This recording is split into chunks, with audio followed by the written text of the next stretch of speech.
Good morning. সকাল সকাল খাচ্ছি এই যে গরম জলে লেবু দিয়ে খাচ্ছি। এটা কেন জানি না আমার বেশ খেতে ভালোই লাগছে, বুঝলে। আর যেটা আমার খেতে ভালো লাগে সেটা যদি ক্ষতিও করে তাও আমি খাবো।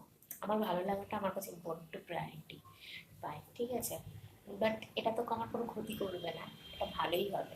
আর যেটুকু আমি জানি আমার কম বুদ্ধিতে, তোমার চশমার উপর একটা রিফ্লেক্ট করে না আলো, ওর দিক থেকে যে কথা বলি ভগবান জানে, যাই হোক।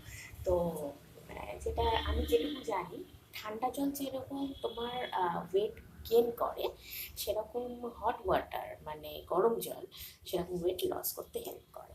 তার সাথে লেবু দিচ্ছি। লেবুটা দেওয়া হচ্ছে তোমার ফ্যাটগুলোকে হিল করতে সাহায্য করবে। তো সরি, ফ্যাটগুলোকে বার্ন করতে সাহায্য করবে। বাস, তো এই কারণেই খাওয়া ভালোই।